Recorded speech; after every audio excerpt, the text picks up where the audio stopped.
If you've got an older car that doesn't have CarPlay or Android Auto, it can often feel like a substandard driving experience using your slow, appless media system. That's where this CarpodGo T3 Pro CarPlay and Android Auto display comes in. With its resolution of 1920 by 720, it provides superior color, clarity, and a smooth user experience with no lag compared to other products on the market. Coupled with this 8.9-inch screen, which seamlessly integrates with the frame, providing a sleek all-black look, pure Bluetooth display mode allowing sound to be output via the car's stereo system, strong magnetic mounting design making it easy to install and ensuring it goes nowhere whilst you're driving. In this video I'm going to show you what you get in the box, just how easy it is to set up and mount to a safe place on your dashboard, just how well it works, and my final conclusion. Just for full disclosure, the CarpodGo team emailed me and asked if I wanted to test out their T3 Pro. And given that my 2017 Nissan Leaf has no CarPlay or Android Auto,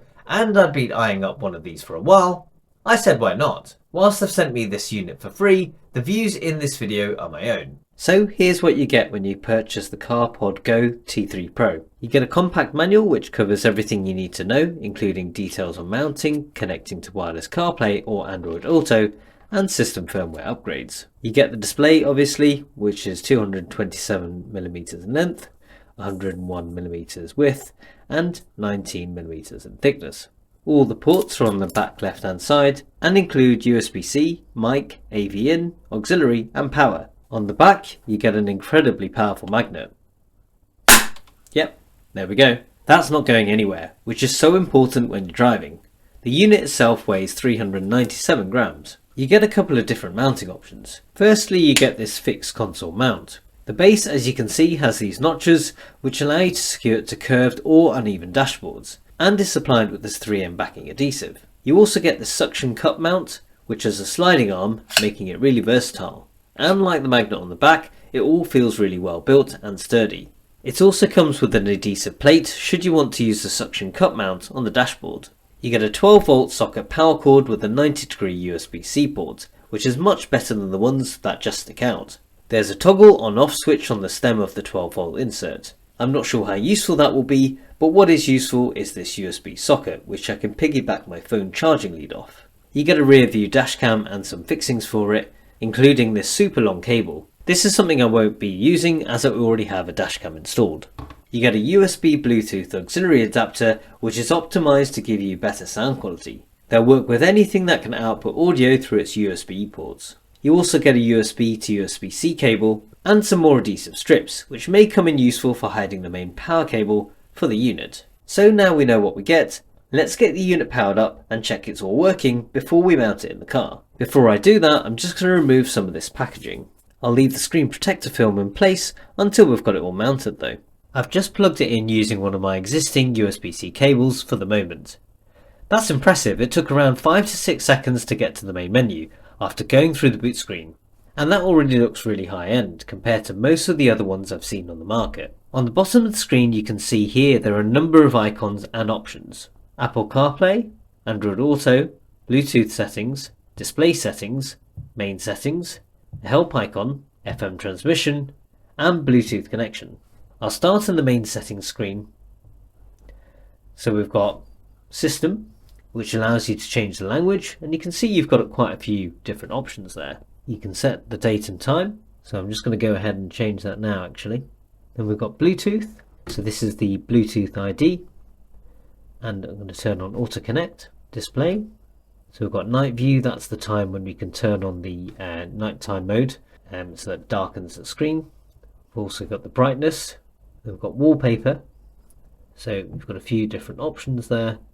We're just going to stick with the default one, and then you can change the logo. So this is really cool. I'm just going to find my Nissan one there and set as logo. We've got quite a few different options there, which should cater for most.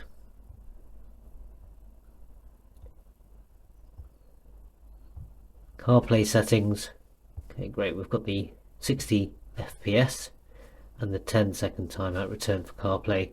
I'll be using Android Auto. It's interesting that they don't have the Android Auto settings there, but we'll see how we get on. Volume, so these are the volume settings that you can adjust for the media, navigation and phone. Audio output, so you've got dual BT, which is display only. So basically you pass audio from your phone to the car's stereo via Bluetooth rather than from the display to the car's stereo. This offers the best sound quality. Next in line you've got the FM transmitter, so if I click that it will restart it. Just let it do that. So you can see already the Nissan logo that we put on earlier has come into effect, and it's really quick on boot up again. So just going to go to there, and then you can now select the frequency. So you need to match this frequency on your car's radio for it to communicate. So you'd find 87.5 on your car's radio. Here you've got the auxiliary option, so where you need a 3.5mm cable or jack to connect from the display device to your stereo's input. And then we've got speaker mode, where it will come from the display itself. I'm probably not going to use that because it won't be anywhere near as good as my 7-speaker Nissan Leaf's inbuilt audio system. Let's go here, and then the last bit's about, so it basically tells you the app version and the BT version. You can perform a system update and a factory reset there as well. Next, let's get Android Auto connected to my phone. I'm just going to go into the Bluetooth settings, pair new device. That's the display, nice and quick there.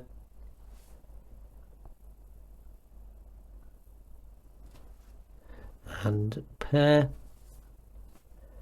So you can see it's connecting. Okay, so that's all successfully connected, and it's as easy as that. All the icons are nicely laid out, it doesn't feel too cluttered here. The other thing to say is that this unit also features gesture switching, so where you can swipe from the top and it will switch between night and day mode. It's important to note that if you do switch manually like that, it will override the automatic controls, but you can just restart the screen to revert it to automatic mode again. Or you can set day and night modes in the settings, which switch automatically based on the time of day, which you can predetermine in this section here. Okay, so now that I'm confident that the unit is working, let's go and get it mounted in the car. So this is the inside of my Nissan Leaf all-electric vehicle. You might be thinking I could just replace the inbuilt media system with an aftermarket option with CarPlay or Auto. However, this Nissan Leaf has other features that I need to access via the existing system, such as the charging timer and remote climate control. First things first, I need to decide where the display is going to go. In my Nissan Leaf, I've got this flat area here, which should be able to accommodate the mount and screen perfectly. It also won't be too far from me or anyone in the passenger seat who may want to use it. The other thing is that I'm a bit OCD and would prefer the display being at the centre rather than to one side. And I think it looks pretty good here. One important thing to be aware of is that due to the device's weight, you must ensure the bottom is supported. The manufacturers emphasised repeatedly that the display must be placed on the dashboard, touching the bottom, and should not be suspended. Next, I need to work out which mounting mechanism I want to use. As before, I've got two options: the suction cup mount, which can be fitted to either the screen or the dashboard, or the smaller fixed console mount, with its grooved edges to help keep contact with any curved dashboard. Ideally, I'd like to have as little as possible fitted to the windscreen, potentially blocking my visibility out of the vehicle. So I'm going to use the discrete fixed console mount. Great, so now I know where I want to place it and which mounting bracket I want to use. I'm just going to try it out in the space and get it as close to the edge as possible, whilst being supported by the dashboard. Okay, I'm pretty happy with that. Before I remove the adhesive pad and fix it to the dashboard, I'm going to clean the area with some cleaning spray and a lint-free microfiber cloth to make sure that I give it the best chance of sticking. I'm just going to give you a close-up of what it looks like from the back and side of the installation. You can see that I fixed the mount to just in front of this edge here.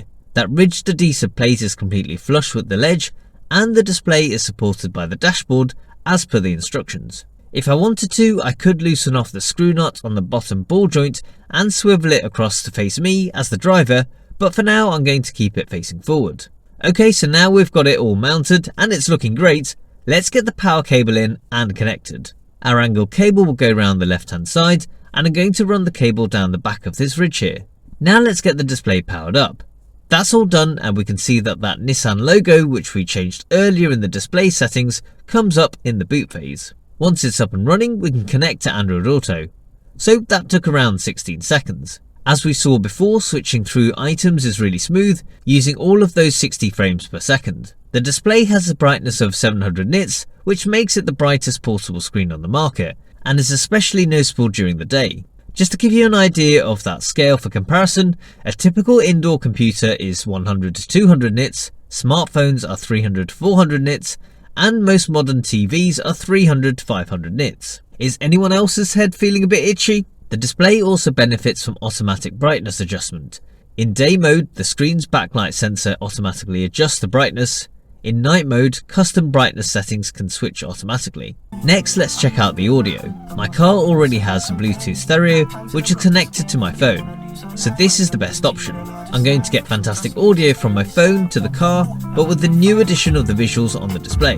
The benefit of this is it will allow me to control the display and therefore my phone from the car's Bluetooth wheel controls. So I can increase the volume and skip to the next track, and it will all be displayed on the CarpodGo T3 Pro. And the audio will work with navigation as well. So let me show you that now using Google Maps. I'll set up a journey and all the instructions will come through the car's audio system. London Ultra Low Emission Zone en route. I can also use the gesture switching by swiping down to force switch between day and night modes. I'm just going to check out the voice activation here too. Okay Google, tell me a joke. Prepare to sew up your sides. How do you keep warm in a cold room? You go to the corner because it's always 90 degrees. Great, as you can see that's working well.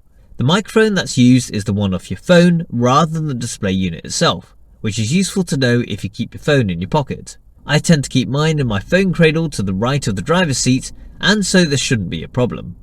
I've been using the CarpodGo T3 Pro for the last week now, and I have to say I absolutely love it. It's been a great addition to my in-car experience on my commute to and from work. The fast connection is just sublime. Previously, when I'd get into my car, it would be potluck whether it would connect to the car's audio, without me needing to fiddle with the car's infotainment system. The visuals using Google Maps whilst navigating out and about has been a brilliant addition to my driving experience.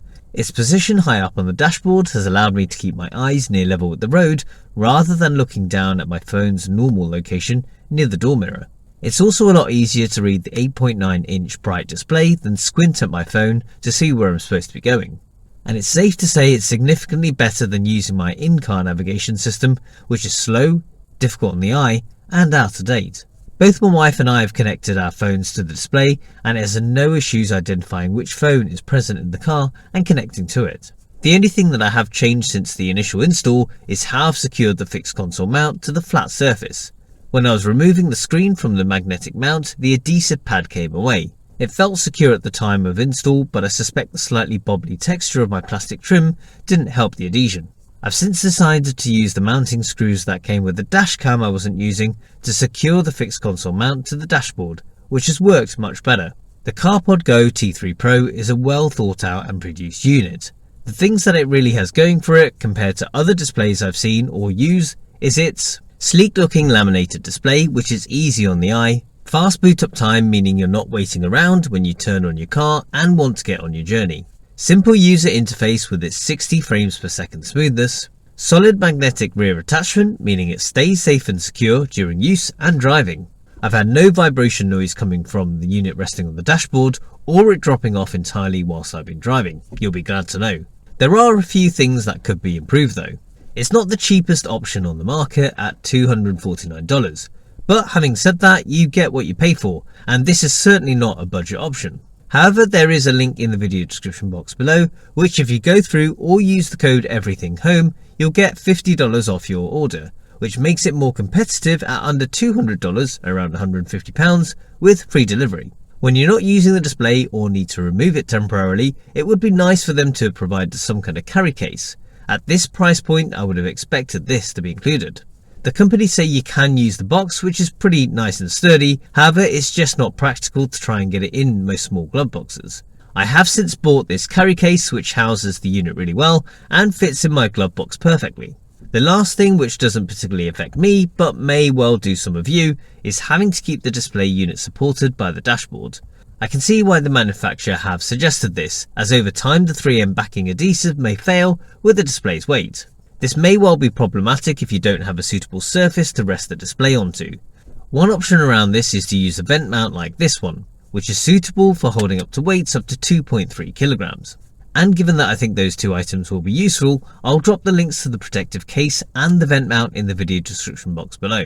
Now that you've kitted out the inside, what about taking care of the bits you can't see? If you're someone who loves their car, you'll definitely want to check out my 1-year review on how Lanoguard rust protection kept my pride and joy from an early demise over here.